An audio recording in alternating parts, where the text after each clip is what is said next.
Alright, so next couple of examples, the first thing I want to pay attention to whenever I'm looking at summation notation is what am I starting with and what am I ending with. So here I realize that I am adding up a bunch of numbers, and what we just said in the previous video was that if I'm adding up a bunch of numbers, I want to use my summation formulas. Problem is, I don't know which summation formula to use. This is going to be an arithmetic or a geometric series. Well, I have to take a look at the explicit rule that we have here. Okay, so with the explicit rule, this is going to tell us whether it's arithmetic or geometric. So what I want to remember is that arithmetic series don't have any exponents. So is this arithmetic or geometric? It is in fact arithmetic because there is no exponent. Geometric are the one that have exponent, that implies multiplication. So what we need to do now is think about, all right, well, what did we have written down? Let's go back and look. The summation notation for a geometric series looked like this, where we have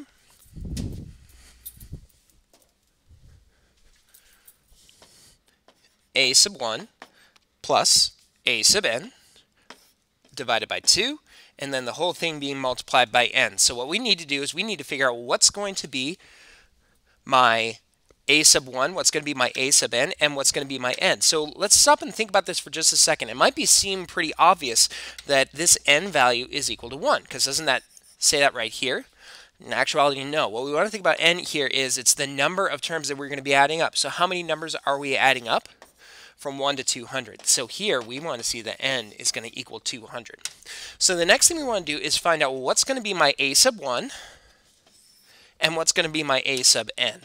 Okay, well, a sub 1, that's just when we plug in 1 into our explicit rule, 3n minus 6.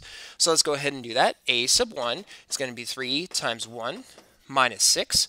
That's easy enough. 3 times 1 is 3. Negative 6, or 3 minus 6 is negative 3. And then we can go ahead and figure out what's my a sub n. Well, how far am I adding up? I'm adding up to 200. So a sub 200 is 3 times 200 plugged in for n. 3 times 200 is 600. 600 minus 6 is 594.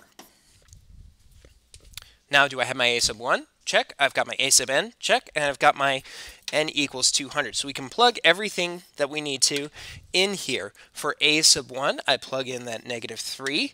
To that, I'm going to add my a sub 200 that I found before, and that was 594. Whole thing is being divided by 2, and then we're going to multiply the whole thing by n, how many terms we're going to be adding up, and that's 200. Okay, so let's go over to our calculator and punch this in. And you're probably going to want to do this in a couple of steps. Okay, so let's start off with, first of all, the fraction part. Okay, I can put everything there into parentheses or just my numerator. So let's just do the numerator first. It was negative 3 plus 594. Okay, and then we want to divide the entire thing, that sum 591, we want to divide it by 2. That was the next step because that's what's inside the parentheses. And then the whole thing is getting multiplied by n, 200. And at that point we get our sum, 59,100. So let's go ahead and add or write that in, that's our answer. So after punching this into the calculator, we get the sum of 59,100, and I can write that in here. That is my final answer, 59,100. Okay, let's go ahead and take a look at the next example. Again, first thing I want to pay attention to is what terms am I starting with and what terms am I ending with. So I'm going to be adding up the first term all the way up to the 10th term. So that means how many numbers am I going to be adding up? Well, that means I'm adding up 10 numbers from 1 to 10. So my n in this case is going to equal 10. That's probably something I'm going to need. Then we need to look at, all right, here, this is my explicit rule. With my explicit rule, I need to know, is this going to be arithmetic or geometric? And we said the easy way to figure this out is there an exponent? Turns out there is. And if there is an exponent, that means we know that it is geometric. Okay? So, since it's geometric, we want to find out what's the formula we use for our sum. Okay? And we look back at just above in our notes, we wrote down that this was our first term, a sub 1, times 1 minus r to the nth power divided by 1 minus r. So what that means is we need to find our first term, we need to find the common ratio, and we need to find the n. So we need to find this guy, and n. Well, we already found n, so that's easy enough, right? Not a big deal.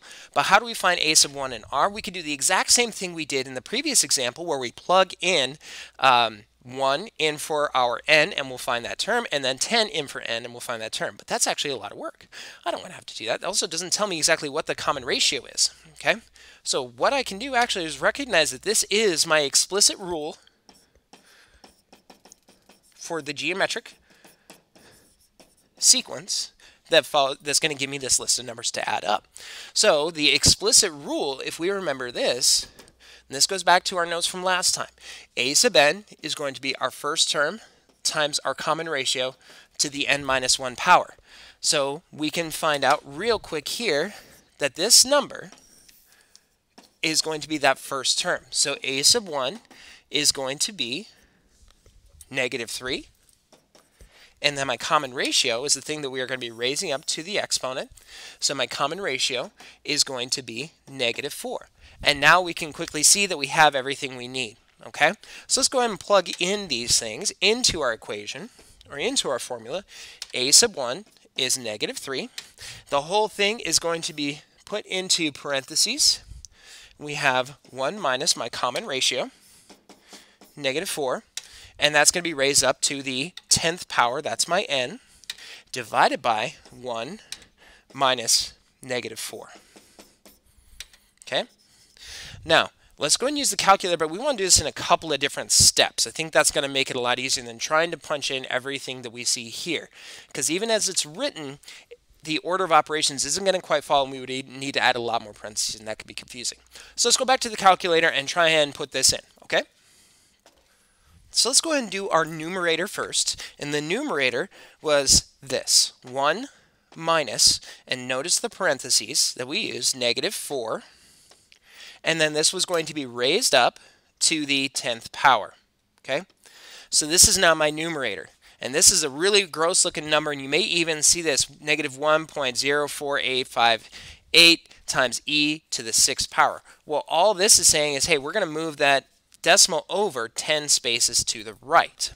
Okay, so it's a really, really big number. And I actually have it written down here. I'm not going to give you any that are going to be too big, but I know what this number is.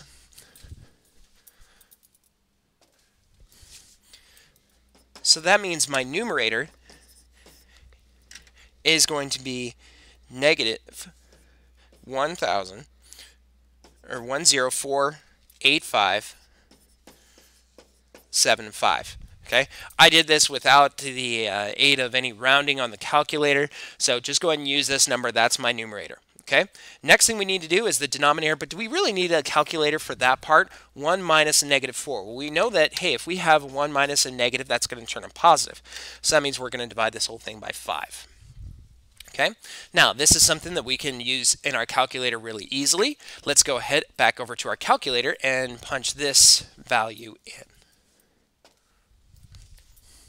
All right, so with this one, we have that numerator, -1048575. We're dividing the whole thing by 5, doing our order of operations, looking at the parentheses first, and then we're going to take the whole thing and we're going to multiply by -3.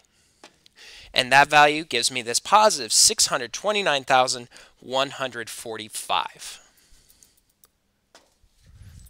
So we can go ahead and write that in now on our paper, 629,145, and that's my big geometric sum. Okay, so this can be a little bit time consuming, but really all you have to focus on here, all we're trying to do is just plug into the formulas. That's it. I've got one more example, and that's going to be about infinite series, so please go ahead and watch 7-3 part 3.